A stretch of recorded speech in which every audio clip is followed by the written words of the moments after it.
ஒரு கொஸ்டின் கேட்கட்டா? ம் எப்பயாவது நீ இப்படி டச்ல இல்லாதவங்கள பத்தி யோசிச்சிருக்கியா? எப்படின்னா, அவங்க ஃப்ரெண்டா இருக்கலாம், இல்ல சும்மா தெரிஞ்சவங்களா கூட இருக்கலாம். அவங்கள கண்டுபிடிச்சு கால் பண்றதுக்குலாம் இல்ல, ஜஸ்ட் ஒரு பாசிங் தாட்டா எங்க இருப்பாங்க, எப்படி இருப்பாங்கன்னு. ம், இரு யோசிக்கிறேன். நீ யாரை பத்தி யோசிப்ப? ஸ்பெசிஃபிக்கா யாரும் இல்ல, எனக்கு இந்த ஒரு பொண்ணு ஞாபகம் வந்தா. எல்கேஜி படிச்சேன் அவ கூட. அவ கூட ரொம்ப அட்டாச்சா இருந்த ஃபீலிங் ஞாபகம் இருக்கு. அவ கூடயே இருக்கணும்னு நினைப்பேன். கிளாஸ்ல ஃப்ரீ டைம்ல சண்டை எல்லாம் போட்டிருக்கேன்.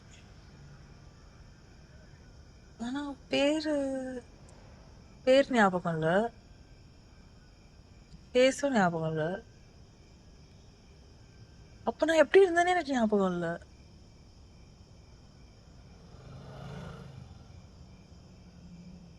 அவளுக்கு என்னோட அந்த வேர்ஷன் ஞாபகம் இருக்கும்னு நினைக்கிறியா?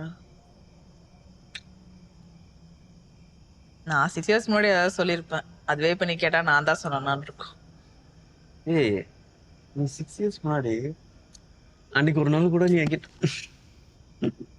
இல்ல இல்ல, யூர் ரைட். நம்ம டெய்லி சேஞ்ச் ஆகிட்டே இருக்கோம் இல்லையா? எக்ஸ்பீரியன்ஸ்னால, ரிலேஷன்ஸ்னால. we keep growing out of who we were. கான்ஸ்டன்டா நம்ம கூட டச்ல இல்லாதவங்க, அவங்களுக்கு நம்ம இப்ப எப்படி இருப்போம்னு தெரியறதுக்கு வாய்ப்பே இல்லைல்ல. அதனாலதான் ஸ்கூல் ஃப்ரெண்ட்ஸ் ரொம்ப நாளுக்கு அப்புறம் மீட் பண்ணும்போது நம்ம எல்லாம் எப்படி மாறிட்டோம்னு பாரு அப்படின்னு பேசிக்கிறாங்க போல.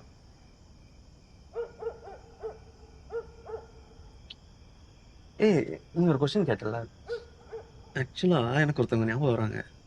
நான் 6th படிக்கும்போது எங்க ஹவுஸ் ஓனரோட பொண்ணு, அவங்க 12th ஸ்டாண்டர்டுக்கு வந்து கிளாஸ் எடுப்பாங்க ஸ்டூடெண்ட்ஸ்க்குலாம். நான் நிறைய அப்சர்வ் பண்ணியிருக்கேன். அப்ப எனக்கு தோணியிருக்கு, அக்கா எவ்வளோ சூப்பர்ல, எல்லாரும் கூடயும் ஜாலியா கம்ஃபர்டபுளா இருக்காங்க. அப்புறம் நான் நிறைய இடத்துல டியூஷன் போயிருக்கேன். அப்பெல்லாம் எனக்கு ச்சே, அக்காவே நமக்கும் டியூஷன் எடுத்திருந்தா நல்லா இருந்திருக்கும்னு தோணியிருக்கு.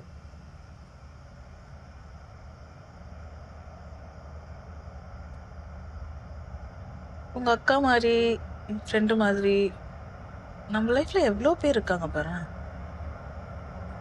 மேபி கடைசி வரைக்கும் நம்ம எல்லார் லைஃபும் கிராஸ் ஆகாமலே போயிடும்ல.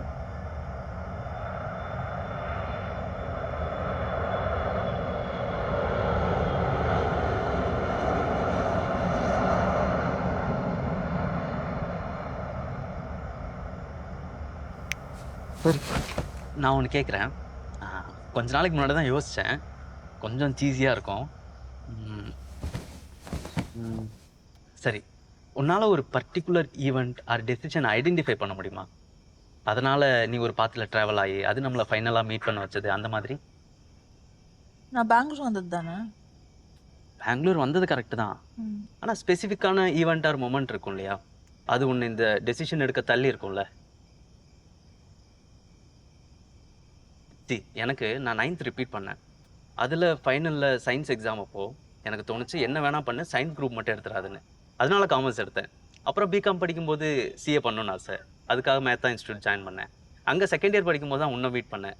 நீ கூட கிரவுண்ட் ஃப்ளோரில் அந்த ஸ்டார்ட் அப் கம்பெனியில் ஒர்க் பண்ணிட்டு இருந்தியே. ஆமாம், மேத்தா இன்ஸ்டியூட். ஏன் அந்த டீ கடை மாஸ்டர் இன்னும் அங்கே இருப்பாருன்னு நினைக்கிறியா? தெரியல. எனக்கு தெரிஞ்சு நமக்கும் முன்னாடி அவருக்கு தான் நம்ம லவ் பண்ணது தெரிஞ்சிருக்கும்.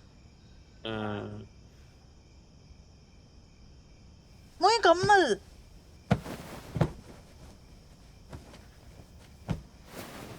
சரி, எதாவது தொலைச்சிட்றேன். பாரு, நல்லா தேடி பாரு. இருக்கா இல்லையா? தெரியலையே. இதோ இங்கே இருக்கு. நான் தான் வலிக்குதுன்னு கைட்டு வச்சேன். சரி, கீழே இறங்கலாமா? ஓகே.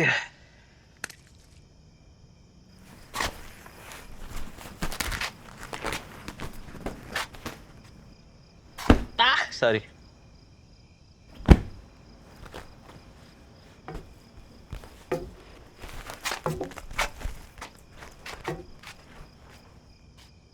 என்ன சொல்லிட்டு இருந்தேன்?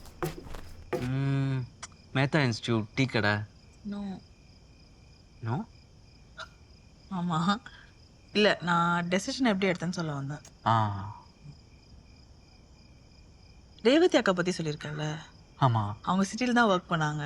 ஓ நான் எந்த சிட்டின்னு மறந்துட்டேன். ஆனால் எல்லா தீபாவளிக்கும் எங்கள் ஊருக்கு வந்துடுவாங்க. நாங்களாம் பசங்களோட சேர்ந்து அவங்க கூட உட்காந்துப்போம். அவங்க பேசுறதையே கேட்டுட்டு இருப்போம். அக்கா சிட்டியில் எப்படி இருக்கும், எங்கே போவீங்க, என்ன பண்ணுவீங்க.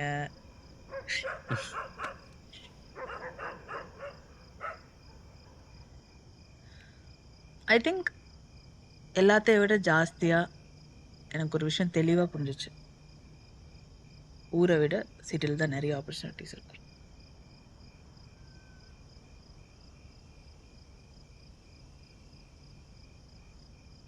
அந்த டைமில் அப்பாவும் நிறைய கஷ்டப்பட்டார் வேலையில்.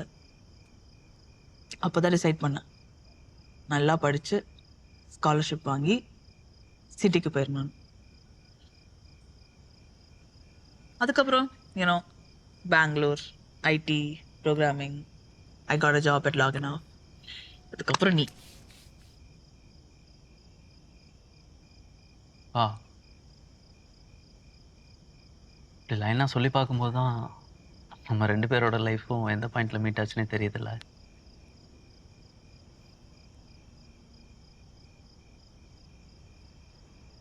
ஐ திங்க் அதுதான் லைஃபோட மேஜிக்.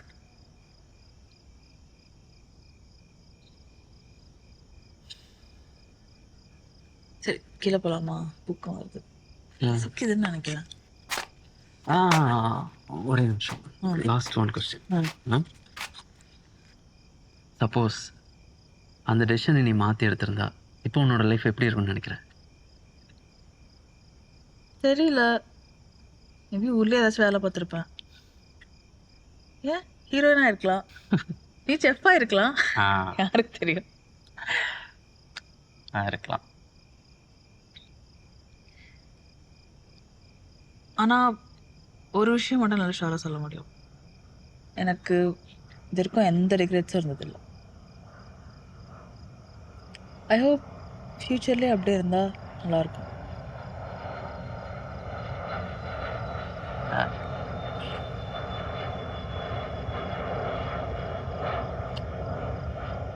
இதில் மிடில் ஒரு டெசிஷன் மாற்றி எடுத்திருந்தாலும் நம்ம மீட் பண்ணியிருந்திருக்க மாட்டோம்ல.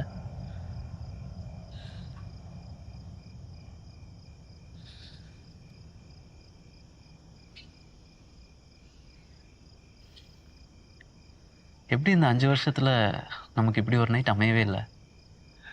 நமக்கு எங்கடா டைம் கிடச்சிது? ஸ்டார்டிங்கில் ஒருத்தர் இம்ப்ரெஸ் பண்ண ட்ரை பண்ணோம். அதுக்கப்புறம் லாங் டிஸ்டன்ஸ், அது ரிலேஷன்ஷிப் மெயின்டைன் பண்ணுறதுக்கே கஷ்டப்பட்டோம்.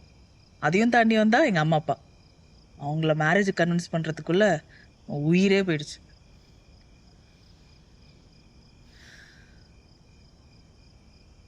இப்போ தான் ஒரு வருஷமாக நம்ம ரிலேஷன்ஷிப்காக எந்த ஒரு ஸ்ட்ரகிளும் படாமல் இருக்கும்.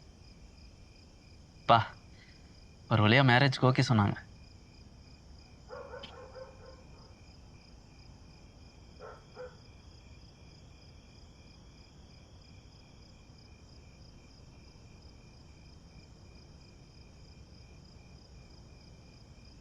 ஒருவேளை அவங்க ஓகே சொல்லாமல் இருந்திருந்தா நம்மளும் 40 இயர்ஸ் கழிச்சு ஒரு மெமரியாக இருந்திருக்கோம்.